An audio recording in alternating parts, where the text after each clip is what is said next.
Hello and welcome back to my knitting podcast. This is episode 2. It's been a little bit longer than I thought it would be between episodes. I kind of hit a knitting slump. I finished a few things and then I just really wasn't feeling it.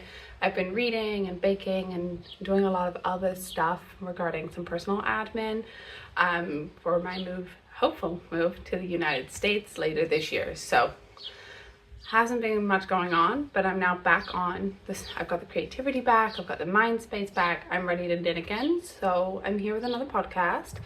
Grab yourself a cup of tea. I've got a lemon and ginger. I've already had my coffee. I don't need any more caffeine, although the Yorkshire tea, biscuit tea was tempting me in my cupboard today. We'll start off with what I'm wearing, which is my F1 sweater. This is knit in Sandiscan Sunday. It is pilling quite a lot. I didn't realize this yarn was going to pill so much, but that's okay. I just need to shave it. I've also worn it a lot. And I think there's something about the way I wear sweaters too, where like the arms just get really pilled because of how I hold myself. But yes, this is my F1 sweater with the Mercedes Formula 1 car on from 2020. And I'm going to follow the traditional format. We'll start off with the biggest finished object, which I did do an entire vlog on, but that is my Olga sweater by Petite Knit. I knit this up in Knitting for Olive Merino in the colors Undyed and Wild Berries held double. I used the regular merino held double, not the double merino. Now, I did make some alterations to this pattern. I am a lanky gal, so I do have quite long arms and a shorter torso than I look like I potentially do. So I went for a more cropped sweater. So it actually is a lot more cropped than say the F1 sweater that I'm wearing now. It works really well with my high-waisted items, as well as some of like my really like low-raised midriff showing type of look as well. The arms, I did add I think another 2 stripes onto, just because I do have a longer arm and I finished like the normal number of stripes per the pattern for my size, and I just knew it was not going to hit where I'd like the sleeves to hit, so I did lengthen those out. The only other thing that I kind of wish I had done on this sweater is made the ribbing twisted rib, or done combination knitting ribbing, just to get it a little bit neater. Like I do like how it turned out, but I do think I could have got a much more polished result with either twisted rib or doing combination. But this is how she turned out. I love the color combo. I've worn it a whole bunch of times. I've got a whole bunch of compliments on it. I will give all credit to my husband for the color combination. He did pick that color combo. I sent him a bunch of colors. He chose it and he got it spot on. Who knew having a man who works in the film industry would mean that he's good at color combinations? What a shocker. But this, yes, this is my first finished object. Okay, lovely. So the next 2 things I knit are the same pattern, but done differently. So I made 2 Oslo hats, again by Petite Knit. Can you tell I'm a fan of her patterns? One I made for my dad and one I made for my sister. So my dad's hat I did, and it was Knitting for Olive. I think it said no waste wool. I cannot remember the color, unfortunately, but it's one of like the sort of charcoaly gray colors. I didn't do as long a brim as the pattern called for, just to match some of my dad's hats that he does like. And yeah, it turned out really well. It fits him really well. He's super happy with it. I've made so many of these at this point. I've made 2 for my husband, 1 for myself. This would have been like my 4th hat. So I'm super comfortable with the pattern. It works really well. No, I lie. I've already made 5 before I got to this. I made 1 for my best friend as well. So there's that one. What I would consider the more fun one I did was for my sister. My sister wanted mountains on her Oslo hat.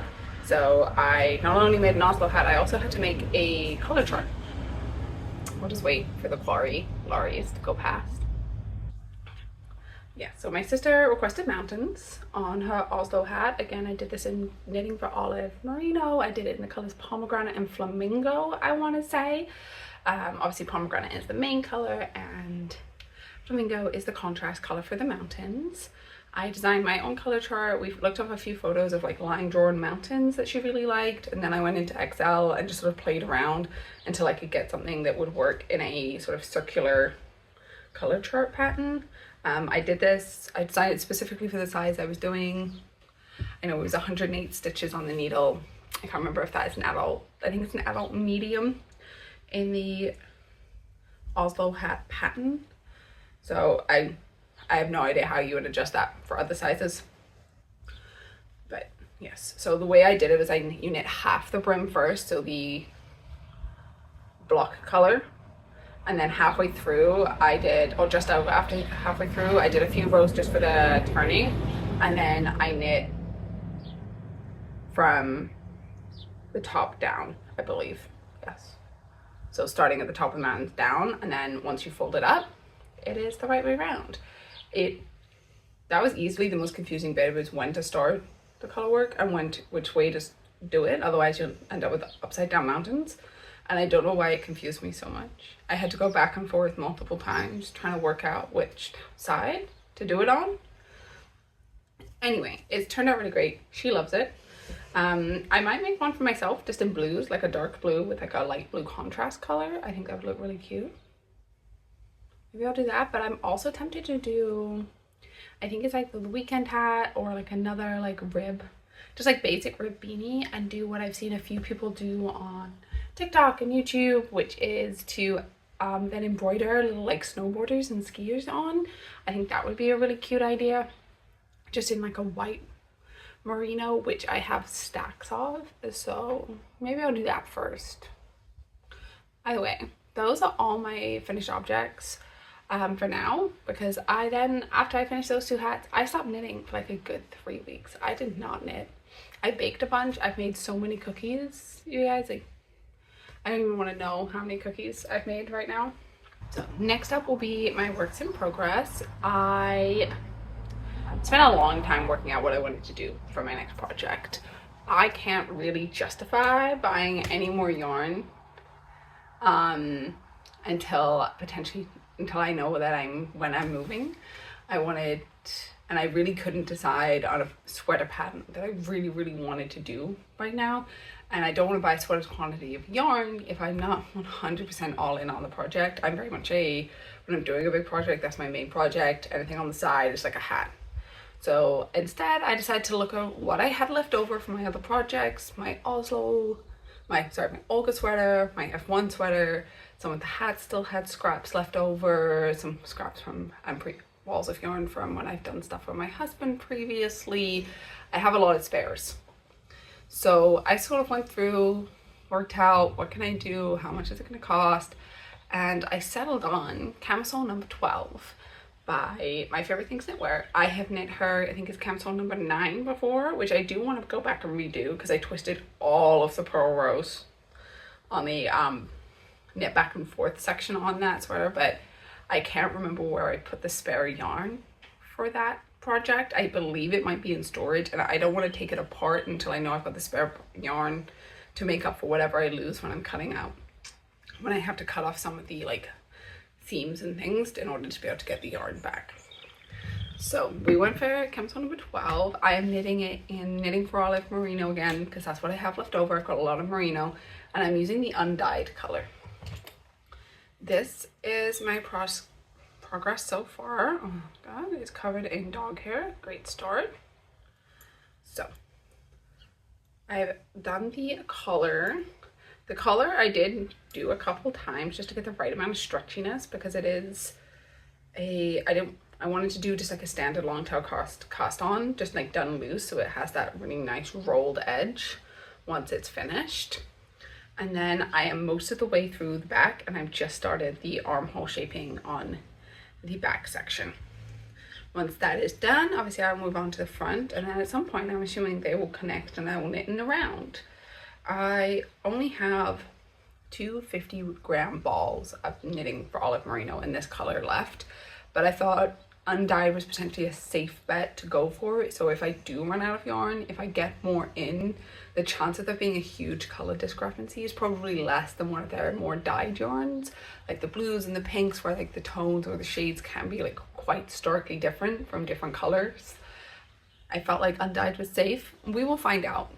If I need to order like one more ball of yarn and it is different, I will probably just use it for like the edges and like the seams, but I'm gonna see how far I can get with these.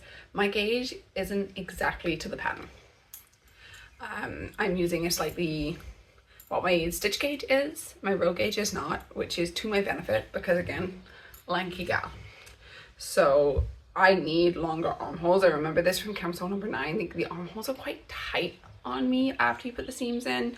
So having a slightly longer row gauge works in my favor in this particular instance, just because it means that I can do a lot. Like I can change the arm to actually fit around my shoulders, because not only am I lanky, I've got a lot of shoulder to get around. So it just gives me that little bit more flexibility. My only concern with doing it in this color is there's a chance it's going to be a little bit see-through when worn. So, but I don't know if that's going to bother me or not.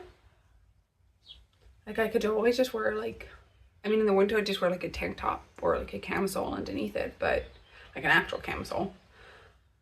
But in the summer, I feel like I just need to choose my bra color correctly so it doesn't look like weird, like I wouldn't be able to wear like a bright red. We will see. I'm gonna knit it up anyway. It's knitting up super fast. I've only been working on this for maybe a week and we're already pretty much done with the back section. I can do the front section.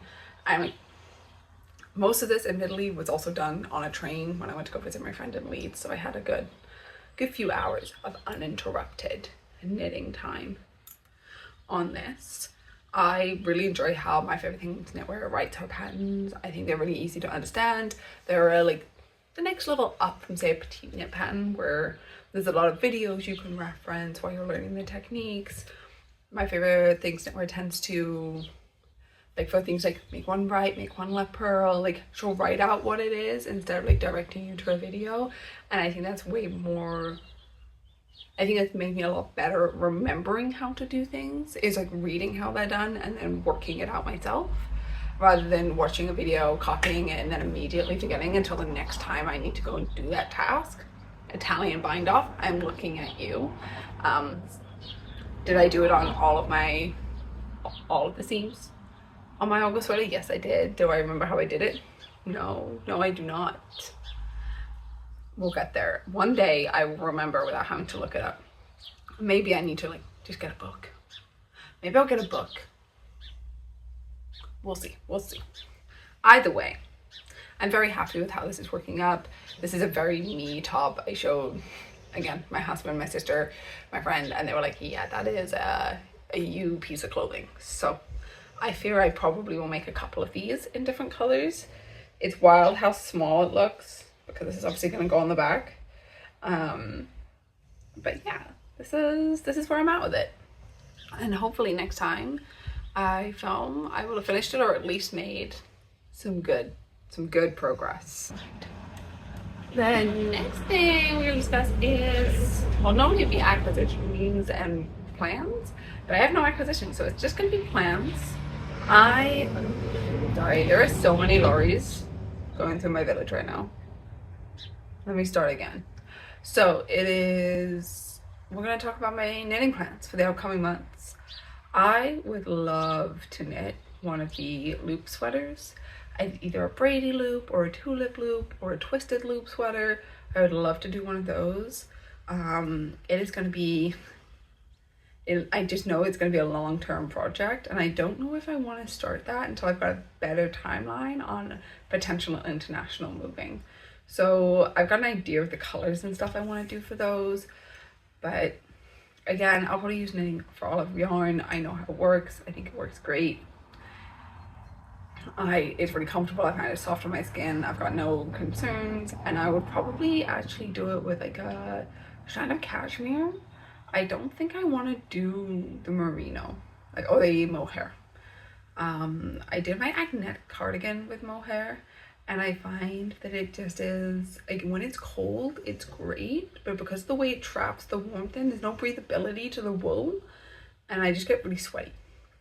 So as much as I love that cardigan, I do think with going forward I'm not necessarily a mohair gal unless I'm suddenly start moving to somewhere really cold again. Like if I move back to say somewhere like Montreal where it's literally freezing for 6 months of the year or below freezing, then yes, absolutely, I'm going to start cranking out those mohair sweaters. But until then, I think I'll probably do merino held with like a strand of silk or a strand of cashmere or something along those lines, or just a slightly bulkier merino wool.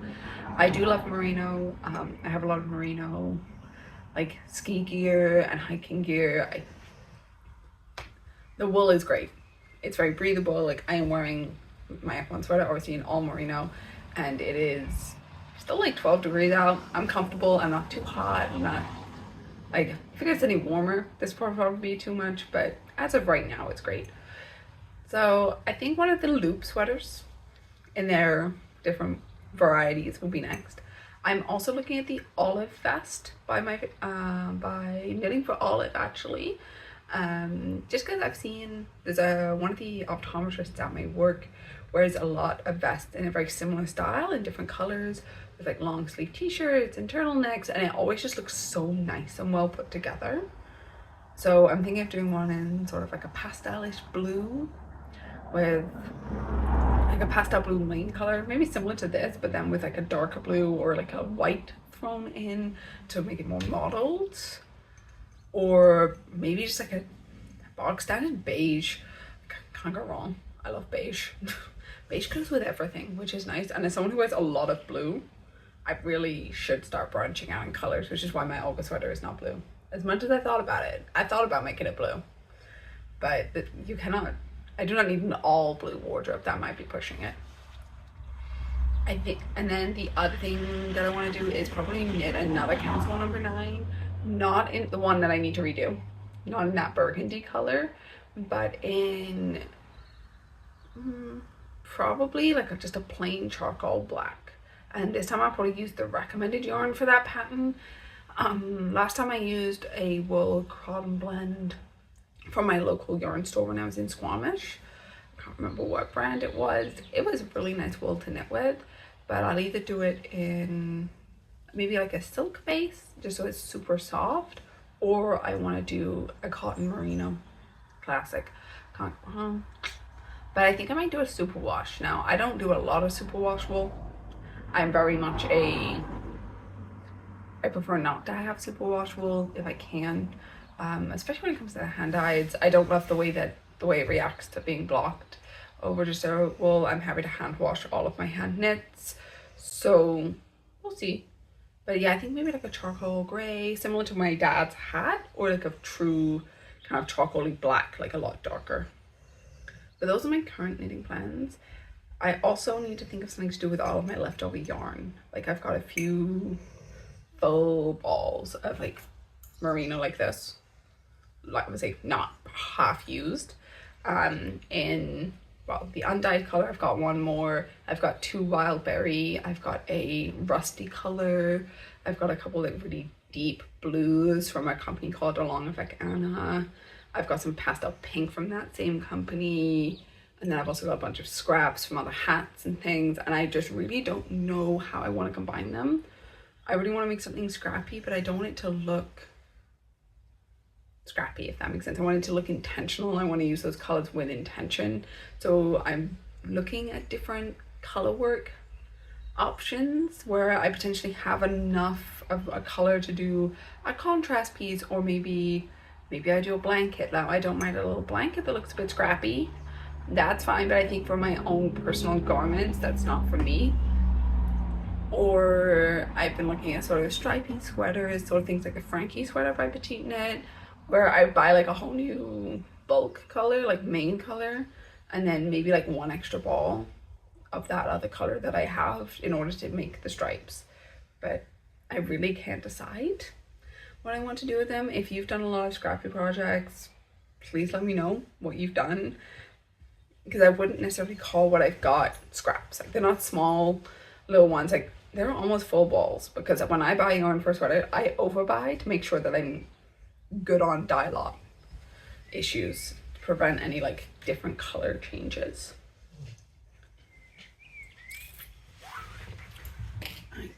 That pretty much wraps up my knitting plans for. I am trying to film with 2 spaniels in the room, and so far they've been all right, but the yarn just dropped on the floor, and that all they know is retrieve. That is their job. They are trained gun dogs. Come here then. This last part is not knitting, but what I'm reading, because I did this last time and I think I really enjoyed it. As much as I've said I've done a lot of reading since not knitting, I have, but on a really, really long book. I don't actually know how long this book is, but it's taking me a while to read. It's beautifully written. It's not something that you can read quickly, but it's The Covenant of Water by Abraham Verghese, I think. I'm probably saying his name wrong. I did it on my Kobo, obviously it's turned off. And I'm also occasionally listening to it on Spotify. Just like while I'm knitting, I'll like listen to the audiobook, and then when I'm done knitting for the day, crack this out. It's just so much more lightweight to carry around. And I use Overdrive, so all of the books I get are on the library. This is like my 3rd time borrowing this book because it's taken me so long to get through, but like not in a bad way. I am so happy to have spent so much time with this book. I'm not even 50% of the way through. It still says I've got 7 hours to go. I think that is an understatement because I keep going back and rereading passages and things like that. Absolutely beautifully written, excellent choice. I'm honestly definitely late to the game. This was part of Oprah's book club in 2023, so I know that people were probably hyping this up like 3 years ago. I was not aware of it, that is for sure. I was very much in my romantasy era, Sarah J Maas era at that time, so I'm back on the literary fiction game. This is an absolute stunning book. And I cannot wait to spend more time in it, and maybe the next time I film I would have finished it. I need to stop moving things around so much. The problem with these 2 dogs is once you pet one, the other one arrives. You can never just pet one dog. You have to have 2 spaniels at once. Yeah, you do. Yeah, you do. 2 spaniels. Yeah. I think these 2 guys are requesting a little bit more attention, so I'm gonna wrap this video up here. If you have any ideas for scrap projects or color combinations or ideas for any of my upcoming knitting plans, please let me know. And if you've made any of these patterns, I would love to see them, or at least tell me what you make them out of. Give me ideas, because I know that I'm definitely going to be remaking the Olga sweater at some point and the Oslo hats. Thank you for watching, and maybe I will see you next time.